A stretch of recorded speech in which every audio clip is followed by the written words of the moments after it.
माँ पार्वती और भगवान शिव भ्रमण पर निकले थे। इधर उधर घूमते हुए माँ पार्वती के लंबे बाल बहुत ही उलझ गए थे, जिस वजह से उन्हें बहुत परेशानी हो रही थी। क्या हुआ देवी? पार्वती, तुम कुछ परेशान दिखाई दे रही हो। स्वामी भ्रमण करते हुए मैंने ध्यान ही नहीं दिया। मेरे बाल बहुत ही उलझ गए। कितने दिनों से मैंने अपने बाल धोए नहीं हैं।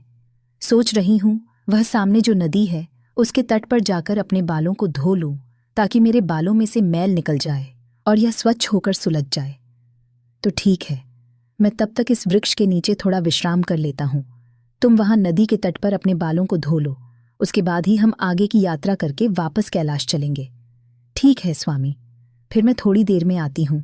भगवान शिव वृक्ष की विश्राम करने लगे और माँ पार्वती एक साधारण स्त्री का रूप लेकर नदी पर बाल धोने के लिए चली गई।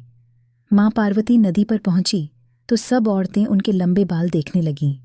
सुनिए, क्या आपके पास ऐसा कोई साधन है ताकि मेरे उलझे हुए बाल सुलझ जाए? हम तो यहाँ पानी भरने आए हैं, हमारे पास भला क्या होगा? जो भी है हमारे घर पर है, तो क्या आप मेरी सहायता कर सकती हैं? मुझे अपने बालों को सुलझाने के लिए आवश्यकता है। क्या आप में से कोई मेरे बालों को सुलझा देगा? हाँ, हम क्यों तुम्हारे बाल सुलझाएं? हम ऐसे किसी के बालों को हाथ नहीं लगाते। हमें तो नहा धोकर अपने घर भोजन की तैयारी करनी होती है। हमारे कपड़ों पर बाल गिर गए तो हमें तो फिर से नहाना पड़ेगा, और इतना समय हमारे पास नहीं है। हाँ, हम नहीं तुम्हारे बालों को यहाँ सुलझाने बैठेंगे। तुम्हारे बाल टूटकर हमारी साड़ी पर लिपट जाएंगे, और अगर भोजन में कहीं भी बाल आ गया तो घर वाले बहुत गुस्सा करेंगे। चलो चलो, देर हो रही है बहन। तुम्हारे बाल लंबे हैं, इन बालों पर कंघा फेरना पड़ेगा। थोड़ा तेल लगाना होगा ताकि बाल मुलायम हो जाए, फिर ये बाल आसानी से सुलझ जाएंगे। अच्छा, क्या तुम मेरे बालों को सुलझाने में मदद कर सकती हो? मेरे पास ऐसा कोई साधन नहीं है जिससे मैं अपने यह बाल सुलझा सकूं। इसके घर में एक वक्त की रोटी बनाने का तो तेल होता नहीं है। तुम्हारे बालों में लगाने के लिए तेल कहाँ से लाएगी? शांति बहुत गरीब है, यह एक छोटी सी झोपड़ी में रह है बहन। आप इन सब की बातों पर ध्यान मत दो। मुझ गरीब को तो रोजाना ऐसे मजाक सहने की आदत हो गई है। बहन, मैं घर से तेल और कंघा लेकर आती हूँ। हम शांति कुछ ही देर में तेल और कंघा लेकर माँ पार्वती के पास वापस लौटी। उसने माँ पार्वती के बालों में थोड़ा तेल लगाया, जिससे बाल मुलायम हो गए। शांति बहुत प्रेम से माँ पार्वती के बालों को सुलझा रही थी। धीरे धीरे बाल सुलझने लगे। जैसे जैसे शांति बालों को सुलझा तो थोड़े बाल उसकी झोली में भी गिरते। शांति हैरान रह गई।